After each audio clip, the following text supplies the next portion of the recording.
First, I'd like to say just what an incredible energy we have out here in Block Island.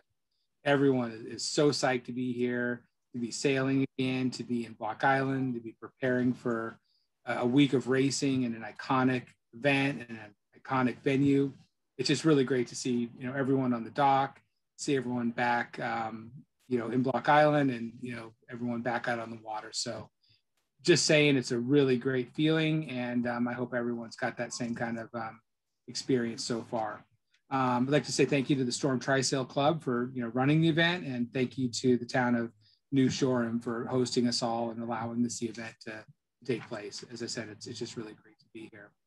The first order of business is just a little housekeeping. I'd like to remind everyone that our on-island pop-up sail loft opened today and is available for sail repairs throughout the regatta. Justin Backus and Brian Hayes Jr. are your sailmakers for the week, and you really couldn't ask for anyone better to be on island taking care of your sails. The loft is located at the Block Island Marine Institute, which is basically next door to Deadeye Dick's, and will be open every day after racing, and you can have your sails repaired for the next day. Drop off as late as 6 p.m., pick up at 8 a.m. So thanks to Justin and Brian for being here. But just a reminder, we do have on-site sail care, and you just run over to the Block Island Marine Institute, which is next door to Deadeye Dick's. So the subject of this evening's webinar is a weather preview for the week of racing at Block Island. Our guest speaker is Chris Bedford. Chris really needs no introduction. He is the founder of Sailing Weather Services. He's been providing weather forecasts to sailors for more years than I know, and I can't tell you how reassuring it is to have professional weather guidance from Chris and weather sailing services. Whether you're racing inshore or offshore or on delivery, the trust and confidence sailors place in Chris and Sailing Weather Services is well earned. It's just a pleasure to have a connection with Chris and to have his expertise and his knowledge, whether it be on a webinar like this, looking forward to Block Island Race Week, or a custom weather forecast for your next delivery or your next regatta. It's really something special to have Chris available. Chris has over 20-year history collaborating with North Sails. So tonight's webinar is really just the latest in a long string of supporting sailors at regattas together. And before I let Chris begin, I just wanted to say that my personal weather forecast is that it's going to be awesome. So if you want to wait for the professional analysis, you can just go with that. It's going to be awesome. And but again, before I hand it over to Chris, I just wanted to kind of put a question on the table, Chris. You don't have to answer it right now, but just sort of, I'm sure you'll address this, but my memory, thinks of Block Island Race Week, as somewhat of a, cool air, cool water, sometimes misty, often foggy, kind of early season event. And that's just my memory of doing a number of Block Islands over the year. And today it felt like full on summer out here. It was warm, dry, windy, a little bit of west to the breeze. And it feels different than what I think of when I think of Block Island Race Week. So I'm not sure if that's a reality or not. I just might be getting old, but anyway, it was a pretty spectacular day out here. It's been breezy the last 3 days, Chris. So, take it away and tell us what we need to know. All right, great. Thanks, Bill. Always a pleasure to be here and working with you guys, and looking forward to a good week of sailing there for sure. To your question, Bill, somehow Mother Nature knows that a regatta is starting. And so the great weather you've been having is probably going to change. So that's one thing that we can always be sure of, that whenever the regatta begins, that's exactly when things start to change and get exciting. So that's certainly going to be the case this week. So with that, on that fun note, let's start out as we do, which is with the current conditions, current surface analysis, because understanding the big picture helps us kind of zoom in, funnel down to the local area forecast. So what we have here is the surface analysis basically for the Northeast United States and adjacent Atlantic Ocean. And what we have right now is a frontal system, which is sitting just up here to the north of us here, kind of draped across central New England, New York State, and into the Great Lakes region. Just the eastern edge of this is active as a cold front. The rest of it's pretty much stationary. So for the near term, next 24 to say 48 hours, not expecting this frontal system to come down and bother us very much. This front here will actually slow down and not bother us. We have a high pressure off in the Atlantic, which is kind of the typical condition, sort of a broad trough over eastern North America, high pressure over the Atlantic. That's the Bermuda High, basically. And so between those two sort of prevailing weather systems, we get a southwesterly flow, which is sort of the average wind direction for this time of year. And this is a good direction. It usually gets enhanced as a sea breeze along the southern New England coast. And indeed, that's what we've had the last few days. So it's been actually really good conditions there. But there is a change in the offing. The first thing is sort of a system that is off the chart here, just to the southwest, and that is what is now Tropical Depression Claudette. Now, Tropical Depression Claudette is moved onshore Louisiana yesterday, and is now the remains of it sort of tracking across the southeast United States. It's a small, compact system. It's weak. But as it gets to the Carolina coast, it is expected to intensify a little bit and turn into a tropical storm. The good news is that it's small and it's going to pass well to the south of New England. But it is marking sort of a transition in the weather that we're going to see. So tomorrow afternoon, we're expecting that system to be off the coast down here off of, just get my pen going here, off of Cape Hatteras. And basically most of the wind is sort of to the south side of the system, where it's bumping up against the edge of the Bermuda High. So not much happening to the north of it. It's going to pass relatively quietly south of us, and we won't see much to it. But once that gets off to the east on Tuesday, then we see a change in the weather pattern. So right now, the forecast for tomorrow, this is the surface forecast from NOAA for tomorrow. We see a pretty broad low pressure area developing over or existing over the Great Lakes region.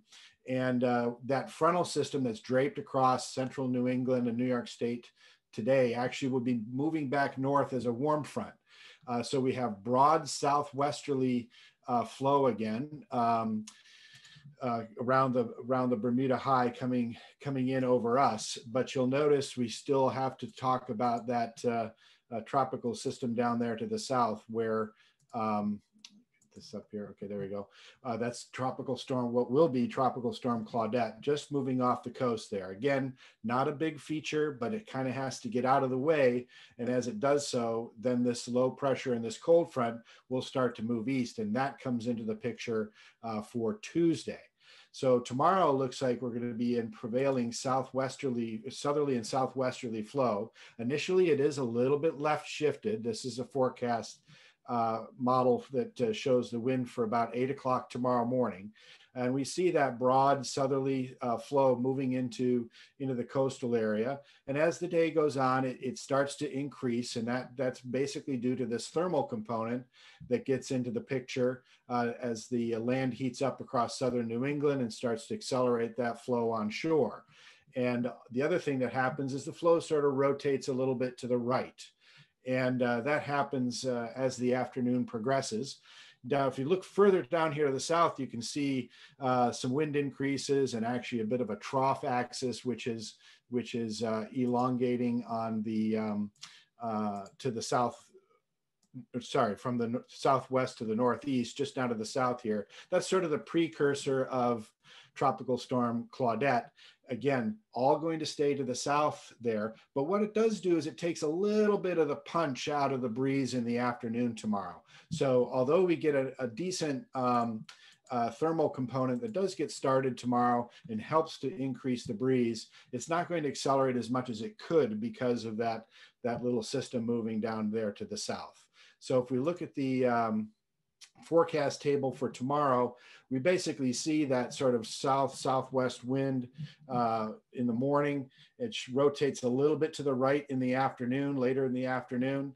And we also do see this sort of increase, this thermal bump that occurs in the early to mid-afternoon period. And then actually the wind will start to decrease sometime around 3-4 o'clock due to that system moving down to the south. We'll see a little drop in the pressure. So a peak wind a little bit earlier than a normal sea breeze, and then a little bit of a drop in the later part of the afternoon. I'm showing gusts here that could get up into the low 20s. Right now, I don't think that's a big threat. I think most of your days is probably going to be spent sort of in the 13 to 16 range at the peak in the early afternoon. But like I said, that last part of the race tomorrow, depending on how long it takes you to get around, you could actually see the pressure drop a little bit. So going ahead to Tuesday, that's when things start to get exciting. You see on the forecast chart here that frontal system that's over the Great Lakes tomorrow, the actual low pressure moves up into eastern Canada, and the trailing cold front moves down toward New England. And it looks like it's going to be sitting just to the northwest of Block Island on Tuesday morning. And it may actually kind of slow down and stop there a little bit. Right now, the forecast is for the front to kind of hang out as sort of a trough line through central New England down into New Jersey, and stay to the west for most of the day. So that means it will still have a southerly component wind as you normally would do in a ahead of a front, which is prefrontal southwest componment. Hey, Chris. Yep. Chris, sorry to interrupt. We're on a Tuesday now. I just wanted to ask a question. And sure. There's been a little bit of dock talk about tropical storm conditions, 40 knots of wind. Like, this was kind of floating around the docks yesterday. You're saying not happening. It's going to stay to the south. It's going to just kind of maybe even moderate the normal sea breeze a little bit. So we're not going to be wearing our southwesters and our rain slicks tomorrow. Yeah. Okay. No, this is not a scary system at all. Got it. It's going to pass out to the south of us, and actually, as I said, all the action is on the other side of the storm track. So it's on the south side of the storm track, not the north side. Copy that. Thank you. So we're pretty safe, I think, from any direct effects from the system. So yeah, on Tuesday, that frontal system, though, will be hanging out to the west of us, and it'll be generating showers and possibly some embedded thunderstorms throughout the day on Tuesday. So Tuesday's wind, if you look at it on average, looks like it's going to be sort of southwest direction once again. But with all these showers potential and maybe even some embedded thunderstorms, that's going to contaminate that wind field. And so we could have a lot more variability on Tuesday. Now, it's too early to say with great detail the timing on those cells and how strong they will be, but we do know that they're going to be there. If we look at what the model is suggesting, we see that in the morning we have this southwest flow, but if you look up into Massachusetts and Connecticut, you see that there's northwest wind developing up there, and that's essentially where that frontal boundary is. It's right up here, just to the northwest of us, and just kind of sitting there. This is the forecast for 8 a.m. And if we look at how this progresses through the morning, well, first of all, let me put the precipitation on here. This is, again, model generated precipitation forecast. This is what the radar might look like on Tuesday morning, at least what the computer is saying it might look like. And again, we can't expect the computer to predict the exact location, strength, and timing of these cells, but it's enough to know that they could be around. And so that's really the sort of message you want to take from this image here. But it is showing some activity down here to the south, where we're getting some convergence between that southwesterly and the incoming northwesterly breeze. And then as the morning progresses, we see that northwest shift tries to move down very, very close to Block Island, and we can see it's still southerly in on the Gulf of Maine, but just coming off of Boston down to the northern part of the Narragansett, to just the west of Point Judith, and then down here into say Shelter Island area. We see that the wind is starting to try and shift to the northwest. So that frontal boundary is going to be very, very close. And it would only take a little bit of change in the timing and strength of that frontal boundary for it to actually move through. So Tuesday's forecast is a little bit dicey, could very well change, but at the moment, it looks like the front just kind of comes down and sort of hangs out there for most of the day. And again, if we look at the radar picture, it's showing the radar forecast, it's showing an area of showers and thunderstorms just at the leading edge of that frontal boundary. And certainly those will be moving to the east, and they could move through the course area at just about any time. And so anytime you get one of those cells, of course, you get a little bit of an acceleration ahead of it, sort of an outflow boundary that flows out from the center of the cell. And then once the cell goes through, there's a bit of a vacuum behind it. So the wind actually dies as the cell goes through, and then we have to wait a little bit for the new wind field to reestablish. So could be some up and down and changeable conditions on Tuesday. Now, and Chris, Chris, on that point, if you are sailing through one of these cells, you kind of see it coming. It might be a lower cloud, or it might have some action in the sky. You get that initial puff, then it kind of goes lull. Can you expect that little bit of a righty afterwards, or is that going to come back to the south after that cell passes? Well, it really depends on what the front is doing. If the front is progressive, then yes, it'll shift to the right, and that new gradient breeze behind the front will arrive. But quite often what happens is those cells run out ahead of the front. So they will actually go through, and you won't actually get the final shift until sometime later, or even maybe a second set of cells will develop along that boundary and then move through, and then the main shift comes through. And in a way, that's kind of looks like what is in the cards at the moment, that shift is just going to kind of hang out to the northwest. So even after cells come through, we still aren't in the new breeze yet. So we won't get that final right shift until probably later in the day, or even in the evening after sailing is done for the day.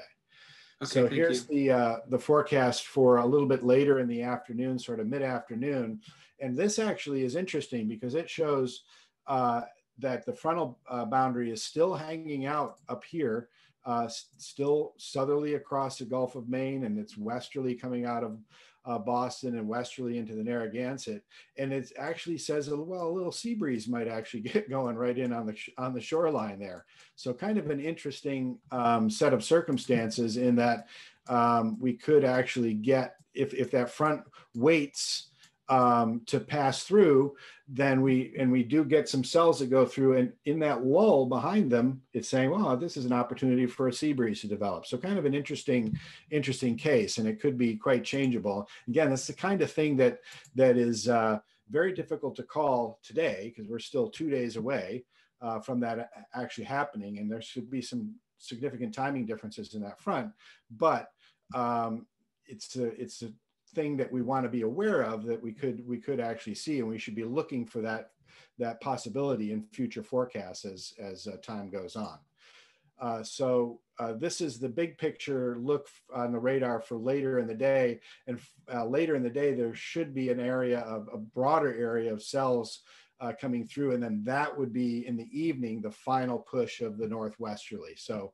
it looks like right now that all holds off until racing is done for the day, and then we get our final push late in the evening. So right now that's the forecast for Tuesday. So with all that in mind, you can see that the winds are pretty light through the mid part of the day. Basically, we have a little bit of pressure in the morning, then those cells come through and kind of take the pressure out of the breeze. The first set of cells come through, and then so we have a sort of a light and variable period there.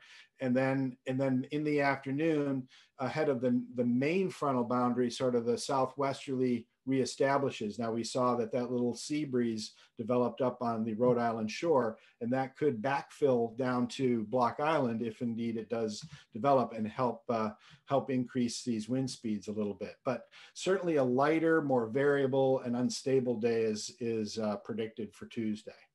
And Chris, anything that would indicate that sea breeze filling in, maybe clear skies, puffy clouds over the shoreline, that kind of thing? Yeah, good point. For sure, we need to have, after any morning cells move through, we need to have a little bit of heating on the shoreline up to the north. So there would have to be some clearing up to the north and some cumulus development indicating the thermals, the rising air happening over the shore of the mainland. So for sure, that's a good visual indicator that's my local knowledge for the night, Chris. Those puffy clouds over Warwick. Yeah.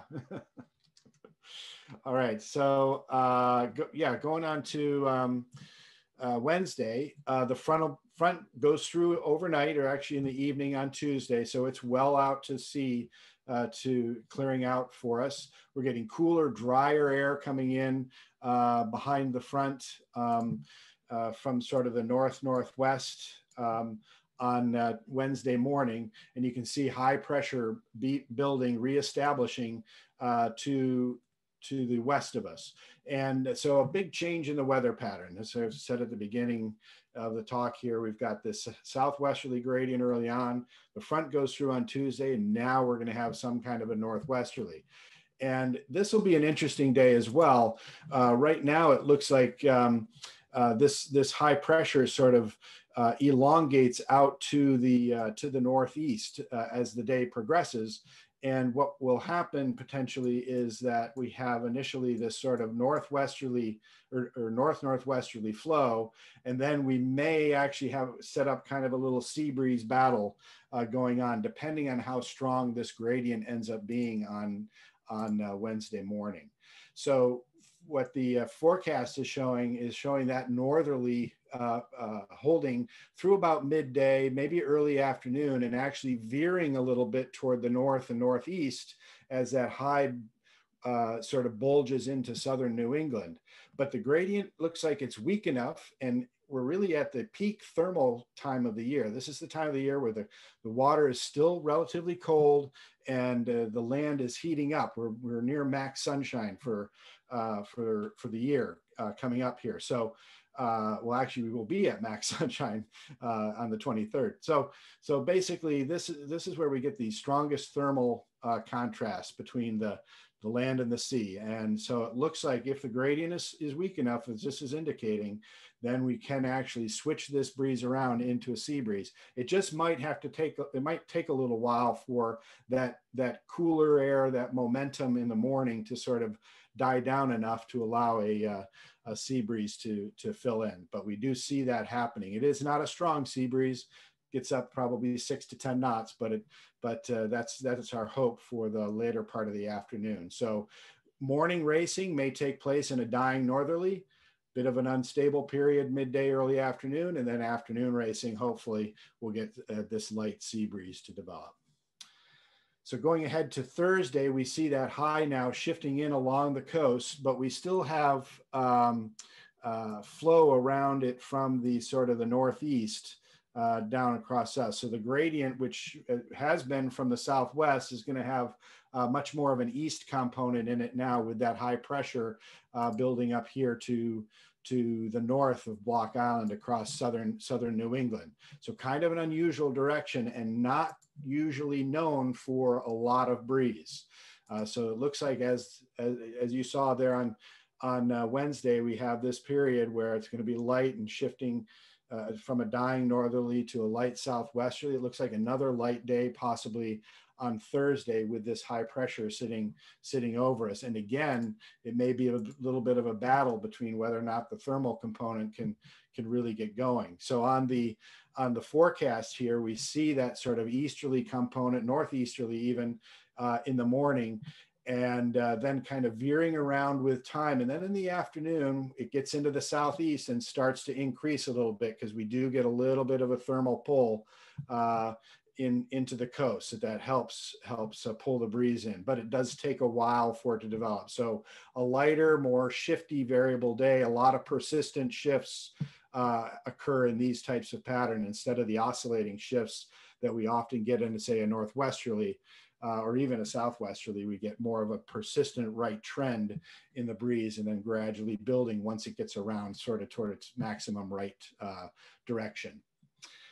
Then on Friday's forecast is probably the most uncertain part of the week. We're showing a bit of the high pressure now off to the east, but also showing a little bit of a low pressure possibly developing down off of Norfolk. And if that happens, there may be this warm front trying to push up. This is a pretty unstable pattern. This could change. This forecast could easily change rather substantially. Right now, it looks like the high pressure is what's left of the high pressure, this ridge that extends across southern New England down toward the mid-Atlantic is the dominant part of this forecast. So right now it looks like that should keep the weather, kind of protect Block Island from any weather occurring. But this is often a foggy type of pattern. So we could get fog easily back in the forecast by the end of the week. And also, again, tends to be associated with lighter winds. So what we have on the day in the forecast table for Friday is this sort of east wind, light in the morning, staying light as it veers around into the southeast, but not as much of a thermal pull happening. So a little bit softer than it might be on Thursday, for example. So what best breeze of this week is going to be tomorrow, I think. So make the most of it. I know it's the Around the Island race scheduled, so that's a good day to have it. And then the rest of the week does look like it's a bit more unsettled, as I said, on Tuesday, and then lighter breezes for Wednesday, Thursday, and Friday. No big blows are in the offing at the moment, but it looks like it'll be a bit of a different weather pattern and pretty challenging. So good stuff out there for everyone. Throw it back to you, Bill.